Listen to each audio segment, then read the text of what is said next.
Hi, guys. We are back with the famous writers of Hollywood Heyday, David Fantle and Tom Johnson. And we're going to talk about this incredible interview that you guys did with the one and only James Cagney. Now, how cool was that? That it doesn't really get much cooler than Cagney. He was, Right. everyone knows he's a legend, but it's the lead into the interview, how he got it was kind of interesting because he was pretty much semi-retired. He was totally retired. He was coming out of retirement to do ragtime back in like 1981. And so he was just sort of getting a little back into the public eye. And we corresponded with his man Friday, who was this woman named Marge Zimmerman. She was sort of a caretaker for him, and she was kind of a tough broad. She was. You sounded like a Frau Blucher. Yeah, kind of exactly. Yeah. She kind of looked like her too, and but had his best interests. A lot of people say, not everyone. And we corresponded with him, and he said he'd see us when we got out there to L.A. from the Twin Cities where we live. So we went out there in the winter, which is where he liked to spend his time in California. He had a farm in upstate New York, and then a place on I think it was Martha's Vineyard, or was it? Yeah. Martha's Vineyard. Yeah. Yes. So he was he and his wife Billy, they'd been married like 50, 60 years at that point. We're out there. We got our hotel, called him up. Marge Zimmerman answered and was sort of an obstruction. She said, "No, you're never going to get to him. Well, who are you two? I don't know who you are." And we said, "Hey, we came all the way out here for this interview. We want to see him." So she said, "Well, wait a second." We heard some muffled, conversation apparently with Cagney and in the other room. She said, "Well, if you can get up here in about 20 minutes, you can see him." So we got a cab, got up there, up on Coldwater Canyon. He lived right off Coldwater Canyon at the time on the, the basin side, the LA side. We walked in. He had this sort of rustic farmhouse up there, which was just great.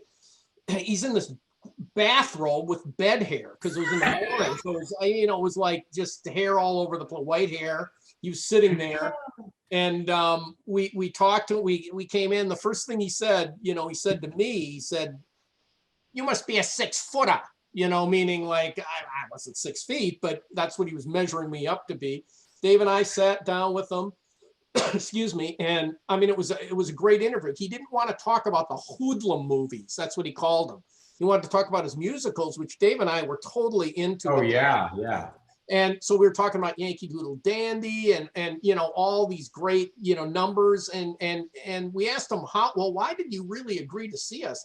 And he said it was because of that picture that we had taken with Fred Astaire. I think that's one of our earlier interviews. Mm-hmm. And it was a little Polaroid snapshot that we stuck in every one of these interview requests. And that was our Willy Wonka golden ticket to see Cagney. Wow. He told us, "Well, if Freddie saw you, I'll see you." So wow. It was the greatest interview. And excuse me, I ended up, Dave was talking to Jimmy for a while. I talked with his wife, Billy, for an extended period. She was an old Iowa farm girl. So, and I have, and my ancestors came from Iowa. So we were talking about, soybean futures and pork belly and all this weird crap. And Cagney sort of noticed that, and he kind of loved it because apparently in the 50 years that he had been doing interviews, no one really talked about his wife or talked to her. She was just sort of shuttled off to the side. So he really, really was sort of charmed by that. And he said to Dave and I, he said, "Well, what are you guys doing tomorrow night?" And we were like, "Well, nothing really. We came to see you." He said, "Why don't you meet me for dinner at the Ginger Man," which is a restaurant back then in Beverly Hills. Carol O'Connor's place, right? Yeah. And so Dave and I ended up going to the Ginger Man to see the Beverly Hills Unlisted Jazz Band with Conrad Janis and George Segal. And it was a great time, and Dave can take it from here, but it was just wonderful. Cagney was fantastic, and his wife was an absolute dream. Wow. And Cagney was known for gangster pictures, and as Tom said, he had little to no interest in talking about it. In fact, later on in his career, on the last several films he made, he said that he never even watched them. He said that making movies for him was like putting bread on the table. That's what it was about, to make a living. It was a job. There was really no ego. And as Tom also said, Jim was a city guy, raised in the Yorkville section on the Upper East Side of New York City. And he met Billy, the farm girl from Iowa, who was also an aspiring actress in vaudeville. And so she was with him at the very beginning. And Cagney's interest when we met him were basically very few things. One was he'd hang around, he said, and watch TV if one of his handful of musicals were on. He liked the dancing. He considered himself a song and dance man.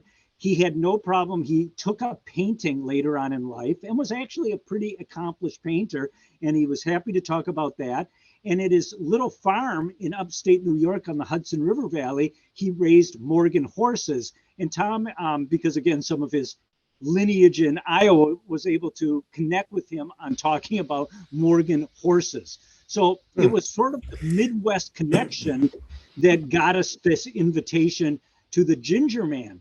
And when we were there and met him again, he autographed photos for us. He autographed and dated postcards of his oil paintings for us and all this wonderful stuff.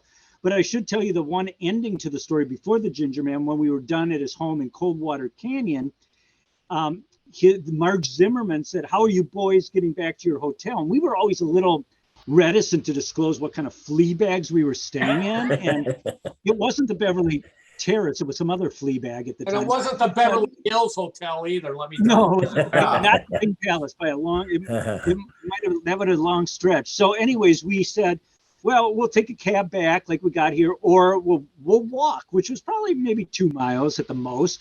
And she goes, "Nonsense. I'll take you guys back in Jimmy's car." So now she liked you guys. Yeah, she Yes. did. Yeah. So the car wasn't just a car. It was a 1961 Bentley. Wow. And it was the Wow. car that Cagney used to go cross country because Cagney hated to fly. The only reason he was in Los Angeles during the winter was because he was from a cold weather climate. His wife was from a cold weather climate. And she insisted that at the very least, for those 3-4 months, they stay in Los Angeles during the winter. So we were in this, of course, Tom and I, were giving a few wrong turns here and there so we could prolong this ride in this Bentley because, I learned how to drive in a 66 Chevy Impala. So this was unbelievable for us. And so, the Ginger Man capped off this, wonderful visit or 2 visits with the incomparable James Cagney. Absolutely. That is a fantastic story. Amazing. And that he liked you guys so much that he invited you to dinner the next night. Yeah. That is the coolest thing of all. Really. And he paid for the dinner. What? You what? Oh, yeah. It was Good on him. Wow. And Tom and I were not 21 yet. This was 1979. And so we had bottles of wine and everything. And Well, don't Noel tell was him. going to say, Yeah. Jimmy, these guys look a little young. You can't, we had the greatest time in history. At Wow. This, And we did, and we actually met Carol O'Connor himself, who sort of eyed us over, because again, Cagney liked and was comfortable. His best friends were part of, the Irish acting community. O'Connor, Spencer Tracy, Ryan. Belly, Pat Right. O'Brien. Those were his pals, all the Irish guys. Yeah. Wow. And he gave you an autograph or something on a postcard? Yeah, he mentioned that, a piece of art that they had. Yeah. Yeah, On a postcard. he had postcards made of some of his still life paintings, and he signed and dated. He autographed to us a classic photo we each had of him and Yankee Doodle Dandy as well, which of course, I have framed and somewhere in the house. Somewhere in there. Wow. And Tom, you sold yours, right? Yeah, I had to afford my rent here. It's just, how it is. Southern California. Okay. This is an amazing book by these 2 guys. It's called Hollywood Heyday. It's available on Amazon. We're going to have a link there so you can go get it and read it. There's 75 really fascinating stories in here about people that you know and that you've heard of and that you love. And you need to go out and buy it. And thank you guys for coming on and doing this. I'm sure we're going to see you again to talk about some more celebrities from the past, but we really appreciate you doing this. Great. Thank you. It's been a lot of pleasure. fun. Thank you, guys. All right. Thanks. Okay.